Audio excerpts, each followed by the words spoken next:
बिस्मिल्लाहिर्रहमानिर्रहीम। अस्सलाम वालेकुम स्टूडेंट्स, मेरा नाम आसिफ़ इकबाल है और आज मैं HTML के एक नए लेक्चर के साथ हाज़िर हूँ। लास्ट टाइम हमने अनऑर्डर लिस्ट को देखा HTML में। मैंने पहले भी कहा था कि HTML में तीन किस्म के लिस्ट होते हैं।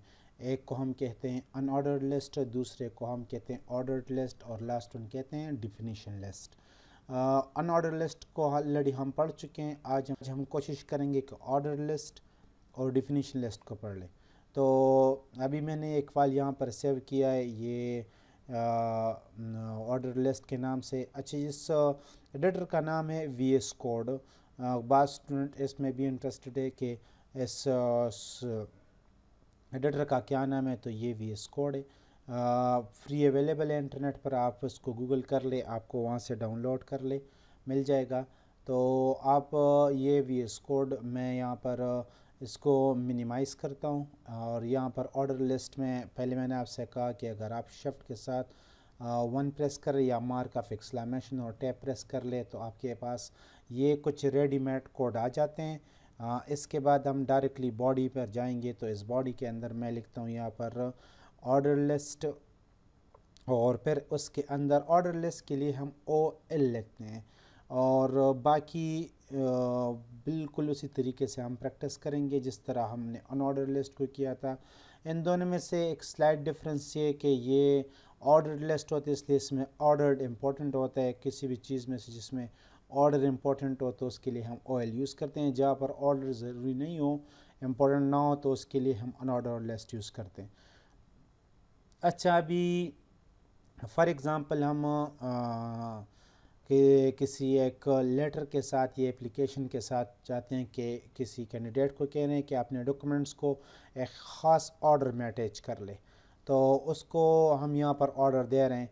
फॉर एग्ज़ाम्पल हम कह रहे हैं कि उसके विद रिस्पेक्ट टू उसके क्वालिफ़िकेशन उसके पहले PhD डॉक्यूमेंट्स हो, अगर PhD स्टूडेंट हो तो।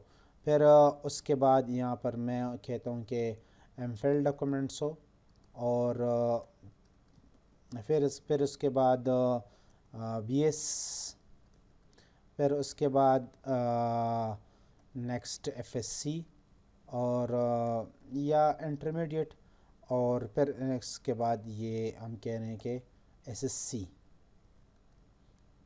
SSC डॉक्यूमेंट्स हो।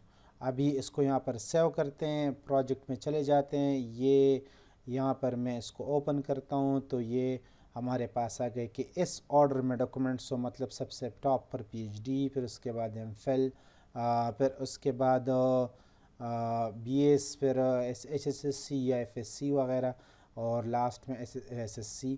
तो ये एक स्पेसिफिक ऑर्डर है, मुझे डॉक्यूमेंट्स इस ऑर्डर में चाहिए। तो यहाँ पर जो नंबर हमें दिखाई दे रहे 1 2 3 4 5 या इस तरह ये चलते जाएंगे, तो ये इन ऑर्डर लिस्ट की वजह से आया और ये ऑर्डर लिस्ट यहाँ पर LI की वजह से। अच्छा, अभी इसके कुछ एट्रीब्यूट्स हैं, दो एट्रीब्यूट्स उसको पढ़ते हैं। एक एट्रीब्यूट इसका है टाइप, वो तो हम पहले से भी देख चुके हैं।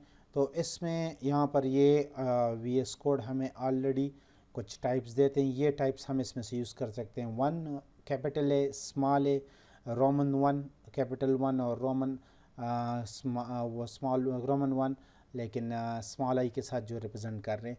फॉर एग्ज़ाम्पल हम इसमें से A लिखते हैं, तो यहाँ पर सेव करके यहाँ पर रिफ़्रेश करते हैं तो यहाँ पर ABCD। अभी अगर मैं यहाँ पर लिखता हूँ फॉर एग्ज़ाम्पल स्मॉल आई, मतलब है रोमन 1, तो ये सेव करता हूँ और फिर रिफ़्रेश करता हूँ तो 1 2 3 रोमन नंबर्स में। इस तरीके अगर मैं कैपिटल I लिखता हूँ तो अभी इसमें से ये बनेंगे Roman capital 1 2 3 4 5 and so on. अभी इसमें भी दूसरा एट्रीब्यूट्स है जो अनऑर्डर लिस्ट में नहीं था, अभी उसको हम यूज़ कर रहे हैं, वो है स्टार्ट। फॉर एग्ज़ाम्पल जिस पॉइंट से आप स्टार्ट लेना चाह रहे हैं, अभी इस केस में सिंपलिसिटी के लिए मैं स्टार्ट लेना चाहता हूँ 11 से, तो और इसको नॉर्मल आम जो हम नंबर यूज़ करते हैं उसमें 1 यूज़ कर लें और ये इसको सेव करके यहाँ पर रिफ़्रेश करते हैं तो स्टार्ट ले रहे 11 12 13 14 15। तो इस तरीके से हम आगे जा सकते हैं। ये इसके दो एट्रीब्यूट है, एक टाइप, एक उसमें एट्रीब्यूट है स्टार्ट। अच्छा, इसमें भी हम नेस्टेड लिस्ट को ले सकते हैं। अभी फॉर एग्ज़ाम्पल हमें चाहिए कि ये हम यहाँ पर लिखते हैं ऑयल, और फिर इसके बाद यहाँ पर लिखते हैं एल और फिर उसमें लिखते हैं यहाँ पर कि हमें लास्ट सेमेस्टर वाले डॉक्यूमेंट्स एमएस के पहले चाहिए, फिर उससे पहले थर्ड सेमेस्टर के चाहिए, थर्ड सेमेस्टर, या फिर उसके बाद हमें सेकंड सेमेस्टर के चाहिए।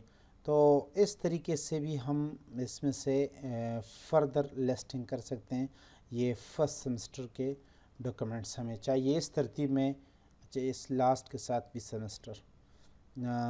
तो ये इस तरतीब से बनेगा, ये 11 12 और इसके बाद एम फिल के फर्दर नीचे वो इसमें से एक लिस्ट है, उसमें 1 लास्ट सेमेस्टर डॉक्यूमेंट्स, फिर थर्ड सेमेस्टर, फिर सेकंड सेमेस्टर और आखिर में फोर्थ मेरे first semester documents.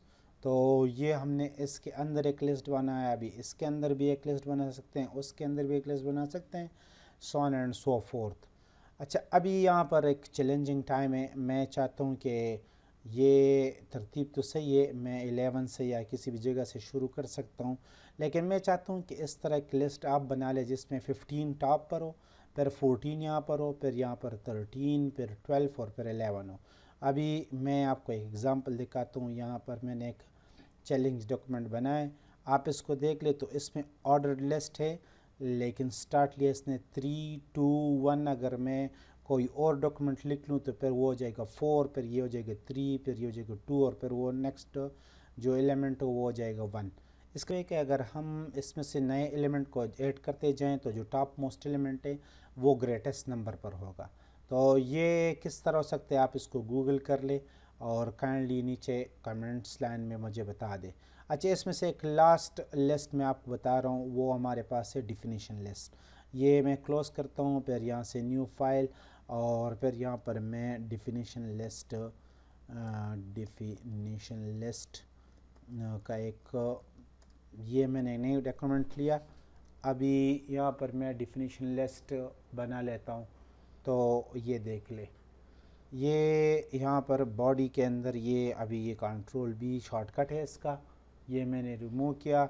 Next definition list के लिए मैं यहाँ पर लिखता हूँ डी एल डिफिनीशन लिस्ट, फिर इसके अंदर मैं लिखता हूँ डी टी और डिफिनीशन टर्म। फॉर एग्ज़ाम्पल हम डिफ़ाइन करना चाहते हैं HTML को, और फिर उसके बाद D D definition description, sorry definition description. It is a web language used almost all websites of the world. अभी ये मैं सेव कर लेता हूँ, वापस अपने डॉक्यूमेंट पर चले जाता हूँ। तो मैं अगर अपने डॉक्यूमेंट्स को रिफ़्रेश कर लूँ, सॉरी अभी नेक्स्ट डॉक्यूमेंट है डिफिनीशन लिस्ट, तो ये आप देख लें, ये HTML, ये डिफिनीशन जो हमने टर्म लिखते थे DT में, और ये DD में जो हमने टेक्स्ट लिखा, इसके ये नीचे जो मार्जिन लेयर है ये ऑटोमेटिक लेयर है। अभी अगर मैं नेक्स्ट इसके नीचे मैं लिख लूँ, एक न्यू टर्म को लिख लूँ, मैं यहाँ पर लिखता हूँ DT, और फिर उसके अंदर मैं लिखता हूँ जावा स्क्रिप्ट। उसके अंदर मैं अभी लिखता हूँ DD में डिफिनीशन डिस्क्रिप्शन में मैं लिखता हूँ it is a scripting language, scripting client and server language. ये मैंने लिख लिया। अभी इसको मैं यहाँ पर रिफ़्रेश करता हूँ, तो ये जावा स्क्रिप्ट, और ये इसके नीचे ये आगे scripting client and server language. तो ये जावास्क्रिप्ट का डिफिनीशन हुआ। तो ये 3 किस्म के लिस्ट हम पढ़ सकते हैं HTML में। पहले जो अनऑर्डर्ड लिस्ट वो हम पहले से पढ़ चुके हैं, फिर उसके बाद ऑर्डर्ड लिस्ट वो भी मैंने एक्सप्लेन किया, और इसके लास्ट वन जो हमें लिस्ट में वो DL है, डिफिनीशन लिस्ट है, ये भी एक लिस्ट का किस्म है। तो ये तीनों हमने यहाँ पर कंप्लीट किया। आपको अगर कोई भी मसला हो तो आप नीचे कमेंट्स लाइन मुझे बता सकते हैं। अगर आपने अभी तक चैनल सब्सक्राइब नहीं किया तो काइंडली चैनल सब्सक्राइब करें, वीडियो लाइक करें, शेयर करें, और कोई मसला हो तो मुझे बता सकते हो। Thank you. अस्सलाम वालेकुम।